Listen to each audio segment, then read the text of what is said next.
Houston. Say again, please. Houston, we've had a problem.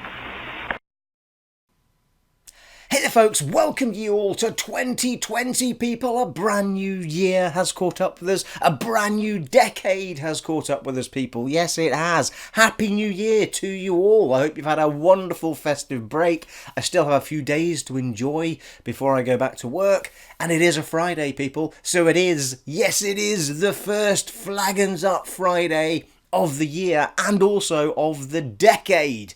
What? So I thought I would pop in and say flagons up to you all and just chat about what I've been up to. This is going to be quite a short vlog because I haven't been doing really anything in the world of gaming other than some Jedi Fallen Order, which I'll talk about. So I was playing a bit before I decided to do this tonight. And for the rest of the holiday, it's pretty much been a bit of that, a bit of binge watching telly, a bit of running, and then I went down to my brother's for New Year, which was awesome. And it was just a house full of friends and nice to catch up with everybody. And me and my dad stayed down there for 4 days, I think it was. Came back yesterday, and that's pretty much been my Christmas, people. It's been really nice. I've still got my Christmassy bits up. You can see one of them in the corner there. I thought I would just enjoy them. I'd milk them a little bit more as soon as I've been away from the house for about 4 days or so. And yeah, so I woke up this morning. I went out I've done 4 16k runs in the last couple of weeks to make sure that I'm for all the quality streaks and other bad things that I've been eating, people, that I was running at least some of it off. So I've done 4 16 plus k runs. I even did a 16k run when I was down at my brother's. I decided to take my running kit with me rather than not bother. So I got a run in down there as well. And it was actually, when I run up here, it's a circuit. Well, I run round the park. So it really, much as you feel how far you're running, you never quite compute in your head how far you're running because you never see the distance you're going. You only see you're going around this loop. And it's a big loop, but, I do 5 times around the park and that's me done 16 point blah K. I think it's 16.6 or something. 16.8. So it doesn't really compute as just to how far you're going as a distance. And it was actually quite interesting and nice to go out for the run in Poole. It was the day before New Year's Eve, so the 30th it was. So I just woke up in the morning, got my running kit on, and basically just went. I knew that if I got to the Poole Harbour, that if I just turned left and started running, that I could go on for ages. And that's exactly what I did. So I had the Fitbit on me and I waited for the Fitbit to hit 8k going in that direction, and then turned around and came back for the other 8k. And it was really like, I must have done about 4k or something, and I thought, Jesus Christ, I'm running quite far, aren't I? I literally ran the entire coastline of it, and it was actually really nice. Because for nearly all of the run, I was actually running beside the waterfront, and there was only a little bit where I had to come off onto, well, not a road, but just a road that didn't see the waterfront on the pavement. And then soon enough, I was down and I could see the water again. And it was a really, really nice change of scenery. And as I say, just dead interesting to see just how far it is that I'm running when I do that 16k. So, it's even more dramatic than that when I did that half marathon, which is 2021, whatever it is. So that was really nice. I'm glad I did that. I made up for the fact that if anyone who watched my Christmas vlog and has watched my Christmas vlogs before, there was one a few years ago where I managed to help out some homeless people, just giving them some food and chatting to them and that sort of thing. And I've never managed to do it since, but when I was in Poole, after I did that run, in fact, came back, got showered, and then I got dressed and went out just to walk in.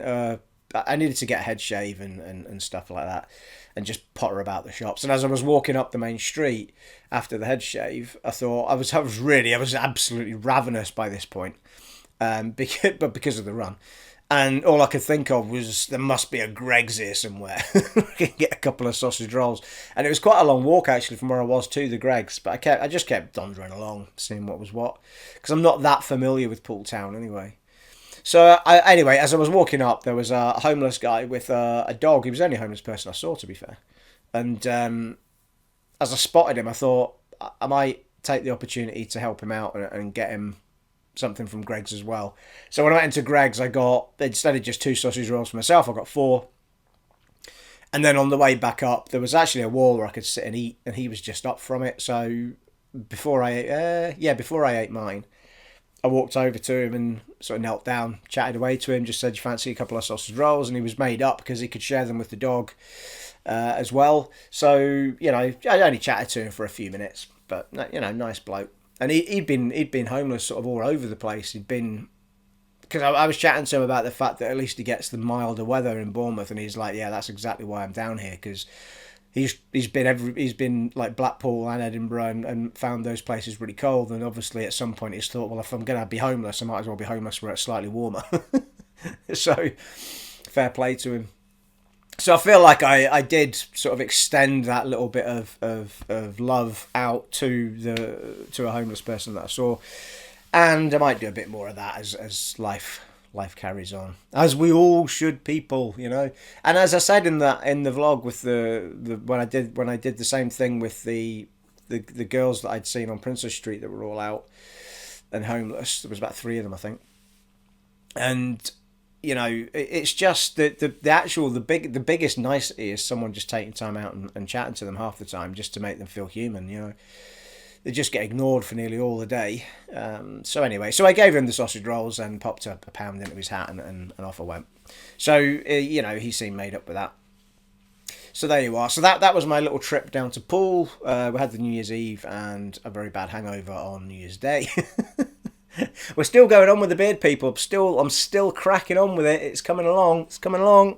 We're getting there. My silver streaks have really come through. So I'm determined to get to a point where I feel like I've proper grown a nice bushy one, and then I'll make my mind up. But the more people see me with it, the more they say that I suit it, and I should just keep growing it. So we'll see, people. The deciding factor is always when I'm about to head back to work. I'm like, do I look like a div? But I think it looks all right. I think I'm wearing it well. I think, as the case as you'd expect, I don't grow a huge amount down the sides, so it's teasing a little bit in at the minute. But we're back to almost a Stone Cold Steve Austin, pretty much. I think. Cheers to you all. I'm gonna have a sip of this actually.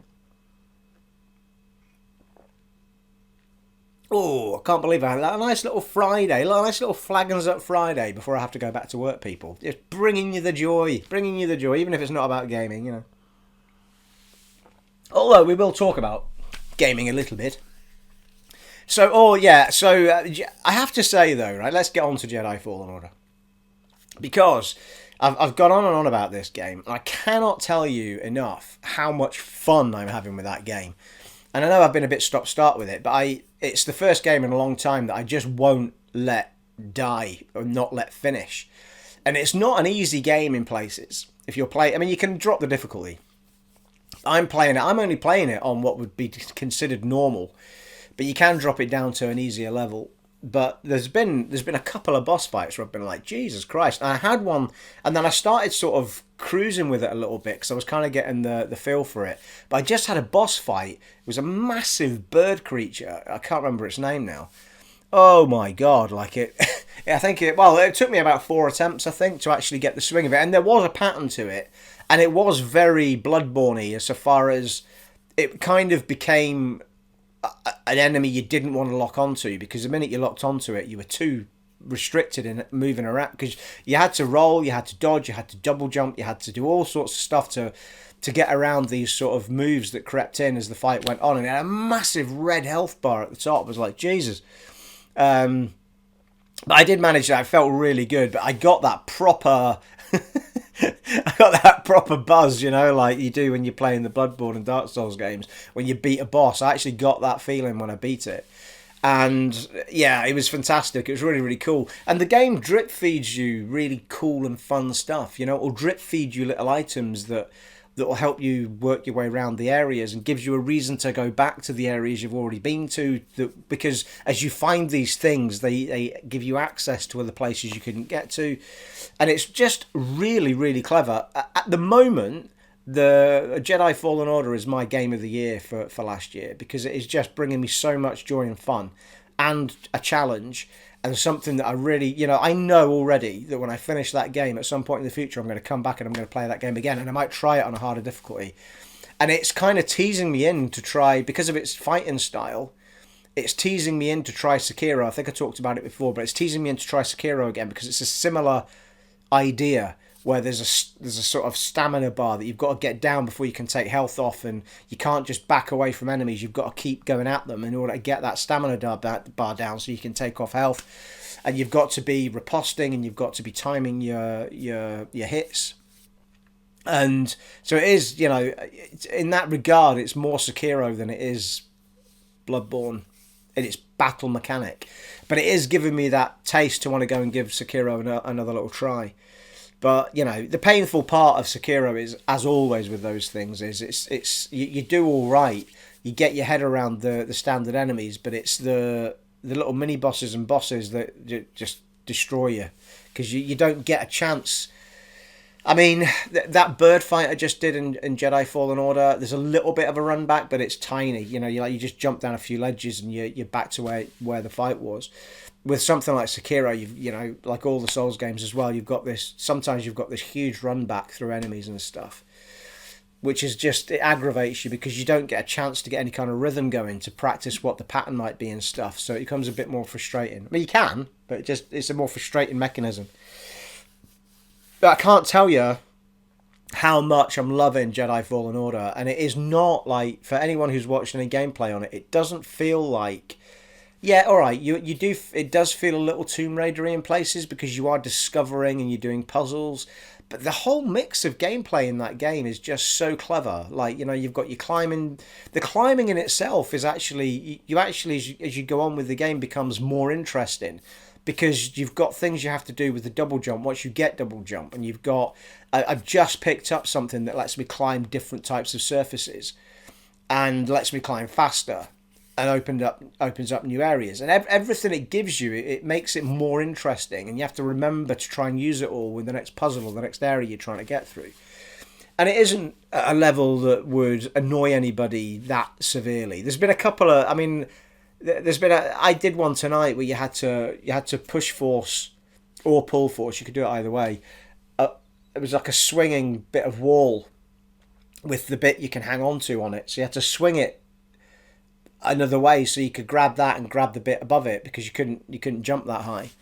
And it felt a little bit like it was more luck than it was skill in the end because it was really, you had like no time at all to push it and jump again. So, to some extent, because I've now got the thing that lets me climb faster, that would then become easier. But there was no way of getting through that area without doing that jump. So that was like a little bugbear as I went through that area. But I managed it and I'd got on with it. But all in all, though, I mean, that game is a 9 out of 10 for me. And the only reason it's not a 10 out of 10 is because I have come across, well, I don't know. You see, because bugs don't necessarily mean a game can't be a 10 out of 10. Because when you say 10 out of 10, it's 10 out of 10 as a game. A game isn't perfect because it's 10 out of 10. It's a 10 out of 10 because it's the most rounded and fun experience you could have had for that type of game. And it's something many people talk about. People think that to get a 10 out of 10 it has to be perfect. It doesn't have to be perfect. It doesn't have to be glitch free. It doesn't have to be, like it just has to meet a set criteria of what you believe is your perfect game. That's what makes it. So for me, I've been saying 9 out of 10 and then I was going to talk about bugs and stuff, but it is a little bit buggy. On the Xbox One X, it's actually really smooth, but I have heard people say on the standard Xbox, it's pretty horrendous. And if you go down to if you go up to the 60 frames per second, well, it's an uncapped frame rate setting, and it's just awful. Like if you try and use it, it's just no good. So just stay on the standard setting. But for me, I've only had like 2 places in my entire play, and I've played this for a lot of hours now, where it's just suddenly stuck slightly as it was moving into a cutscene or a new area. And it's just loading, and then you flow into it. And I have to say, like, every now and then there's a massive update hits it. And again, I mean, I've said this already in another vlog, but I think the game was slightly rushed because they wanted to make sure it was out before Rise of Skywalker came out. So they had that deadline. And I think, given when we heard that it was being made and when it actually came out, what an incredible job they did. I mean, it's not even a case of like a huge amount of repetition going on in the game. Like, it's like massive areas with loads of different, maneuvering through it, puzzles through it. Lots of different enemies, lots of different ways to fight them, lots of different moves that are thrown at you, lots of different kit that's thrown at you. 9 out of 10, here we go. Because there's a massive bugbear of mine is like the guy wears a suit of which there seems to be 4 different ones, and I've only got 2, and I've only had 2 for nearly all of the game. So you have to discover this stuff as you go through. And he wears ponchos over it, which are... Well, poncho is just a hole. It's just a big material with a hole in the middle, so you've got a flap at the front and a flap at the back. But the one I've worn pretty much for the whole game, once I found it, not the whole game, since the second area, something like that. It's got like a V shape on the front. It looks really, really cool. But the rest of them, like the square shaped ones, they don't work for me. They don't look cool, and I've picked up so many of the ones and unlocked the boxes to get what I thought was going to be stuff I really wanted to wear, and I've just not worn any of it because I just don't like it. And it just felt a little bit like it's the same square, where it's the same rectangle with a hole in the middle and just a different pattern on it, other than the little triangle one that I've picked up, which is really cool. I've picked 2 of those up. But all of the others have been sort of a rectangular shaped one. So yeah, I mean, I've got a bit of a bugbear about that. But it's tiny. It's a tiny thing, I just think the game would have been way more interesting if we'd been able to discover, more of the sort of triangular shaped ones, because they do work. I mean, there might be stuff that I haven't got yet that comes in later on, or things that change. But I just not sure where the whole poncho thing came from, really. I mean, maybe we'll end up with a Jedi kit later. I've no idea, but I just feel like we could have been discovering stuff that was a bit more interesting to wear, that was all. The lightsaber customization is really cool. There's loads of different metals, there's loads of different sort of bits to it that you can change and mix and match. And at the moment I've only got 2 lightsaber colours, but blue and green, which I've had pretty much for the whole game. But I think there's only maybe... I don't know how many colours are in the game. I would reckon that red, purple and maybe yellow might be in there. But we'll see as we go on. But there are more colours to unlock. I can't remember how many are at the... It usually shows you lock symbols on it. I'm not sure if there's... I can't remember with the lightsabers now. But anyway, I've always been a big fan of Luke's Blue Skywalker. Luke's Blue Skywalker. Luke's Blue Lightsaber. Jesus Christ, try and say that 3 times we had a few beers. Talking of beers, shall I have another sip? So there we are. So that's what I've been on with. And that game is just... Game of the year for me last year. Absolutely adore it. And it's only the tiny little details of things like those ponchos and just a little bit more interest in the pickups. But there's loads of pickups and there's loads of things to unlock and there's loads of things to find as you go through the environment. You can miss stuff really, really easily. It even gives you, the little robot will jump off you when you're walking along. The little robot will jump off your back and run over to something and make a noise. If you actually turn around, he asks you to scan the area. So you can hit the down button down on the D-pad and he'll scan it and it gives you a few XP and tells you something or discovers something or picks up a seed that you can put on the ship. There's all sorts of little touches to it that are just fantastic. Even the conversations between you and the other characters that you can do optional clicks on. Just keep talking to them until it runs out and then carry on for extra story. And... the animation on the characters is really good. The little guy that flies the ship, the animation on him is fantastic. Really, really cool. But yeah, it's really dark in places. Like, it's a dark game. Like, the place I'm in, Dathomir, is it called at the minute? It's a really dark place. Like, it's not by any stretch of the imagination a kid's game for me, that. I mean, it's a proper dark Star Wars little adventure. It's really, really cool. The music's fantastic. It stays away from the sort of bog standard Star Wars music all the time, but you just still feel like it's Star Wars music as you're running through areas. The little flute type music going off when you're walking around and all sorts of stuff. Yeah, honestly, if you have any doubts about it, just keep looking for it. I mean, I would buy it full price over and over again, but if you're worried about the price or anything, just wait for it to dip in price a little bit and just give it a whirl, because it's just a really, really good ride. And as I say, you could drop the difficulty on it and just play it for the story. I've no idea how much easy is, but you know, I mean, that boss I fought tonight was pretty tough. Like, but very cool though, absolutely brilliant, and it gave you a massive area to fight him in as well. So you had a lot of room to dodge, move. You know, yeah, brilliant people. So I'm really looking forward to getting that finished. I'm not recording it on the channel obviously because it's just not the sort of game people want to watch me play. But I've still got. Yes, I mean, we will talk about the fact that, yes, I'm still here. Haven't shut the channel down yet because, you know, this whole copper thing. I guess I'm living life a little bit dangerously. I'm just going to wait and see what happens. Hopefully nothing will hit me. And we'll just see if these extra options that YouTube might give us, once they get clarification from copper or the FTC, that they might give us something a bit more safeguarding for me as a channel, certainly, that I can tick and say, right, that's my, not just this, not for kids, or, you know, just something that protects me from being fined, really. But we'll see. I'm sure stuff will happen over the coming months when the FTC come back to all of these questions that people have been asking them, including YouTube themselves. So we are still here. I'm still thinking about doing. I mean, you know, we can go back to some of that. I mean, there's still a bit of a love for the Kingdoms of Amalur Reckoning Let's Play, so there is a bit of a want for me to go back and finish that, I think. We started Dragon Age Inquisition some months ago, and there was a lot of love for that. And I've had a lot of people saying that they would absolutely love to see me do a Witcher 3 playthrough. I did do one on the channel a long time ago. It was when I was a little bit more, I don't know. It was in the earlier days of the channel, so I still wasn't quite into the zone of my commentary as I do it now, which is a bit more fun. So it's probably not the greatest watch, my Witcher playthrough that I have on the channel, the Witcher 3 playthrough. So there is and I have the excuse of because I bought it for the Xbox One X, and I haven't played it on the Xbox One X yet. I played it on the PS4 back in the day. So I have a massive excuse to play it again, and because I've just watched the Witcher series, which I absolutely loved, I thought it was fantastic, I have this massive itch to play Witcher 3 again.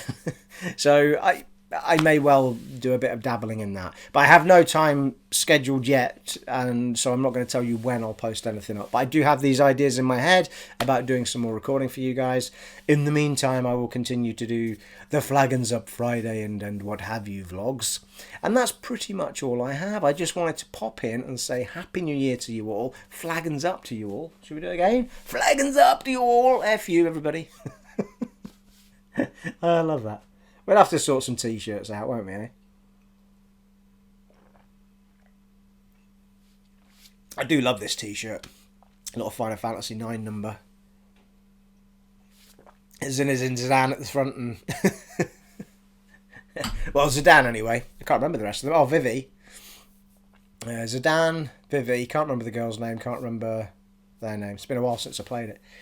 But Vivi, I mean, my son, Alan Rue, when he played that as a kid, Vivi was his favourite character. He absolutely loved Vivi. Anyway, there you are. I ramble on, people. I ramble on. I hope you've all had a fantastic break. I hope some of you, like me, still have a few days to enjoy. And I shall, well, I'm trying to think now. I haven't actually got anything planned for this week as such, but I may try and squeeze some recording in. But there you are.